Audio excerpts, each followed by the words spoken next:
So அது வந்து ஒரு பெரிய நெட்வொர்க்கு. மேபி போக போக தெரியும் யார் யாரை பிளாக்மெயில் பண்ணுறா. கவர்மெண்ட் வந்து இண்டிகோ பிளாக்மெயில் பண்ணுறா இல்லை இண்டிகோ கவர்மெண்ட். நான் ஒரு ஆர்டிக்கல் படித்தேன். இண்டிகோ வந்துட்டு அப்படியே ஸ்டாப் பண்ண அடுத்த நிமிஷம் வந்துட்டு கவர்மெண்ட் வந்து வித்ட்ரா பண்ணுற அளவுக்கு இண்டிகோவுடைய மார்க்கெட் இருக்குது அப்படின்ற மாதிரி. ஏன்னா இப்போ டிஜிசியை வித்ட்ரா பண்ணிட்டாங்க, அதை ரிலாக்ஸேஷன் கொடுக்குறோன்றதுக்காக வித்ட்ரா பண்ணியிருக்காங்க.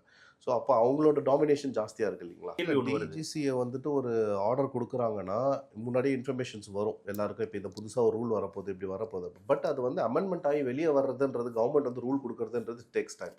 அவங்க வந்து இந்த வின்டர் காண்டி தான் இந்த மாதிரி ரூலை போட்டிருக்காங்க. It's not a common rule. வின்டருக்காக இந்த மாதிரி ஒரு ரூல் போட்டிருக்காங்க. ஸோ அது வின்டர் வர்றதுக்கு முன்னாடி போட்ட உடனே இவங்களால மேனேஜ் பண்ண முடியல. இதுதான் விஷயம். மற்ற கம்பெனிஸ் பார்த்தீங்கன்னா இவ்வளோ பெரிய இது இல்லை. நீங்கள் 60% ஃப்ளைங் இவங்க தான். 40%ல் இருக்கவங்க என்ன பண்ணுவாங்க, அவங்களுக்கு ஒன்றும் பெரிய விஷயம் கிடையாது. அவங்களுக்கு 4 ஃப்ளைட்டு தான் கேன்சல் ஆகும். 60% வச்சிருக்க 40 ஃப்ளைட்டு கேன்சல் ஆகும். ஸோ அந்த மாதிரி ரேஷியோவில் இருக்கும்போது மற்றவங்களுடைய கேன்சலேஷன் பெருசாக தெரியல. ப்ளஸ் இங்கே வெடிச்சது டைம் பாம்புன்றதால பக்கத்தில் வெடிக்கிற சின்ன சின்ன வெடியெல்லாம் அவங்களுக்கு ஒன்றும் தெரியல.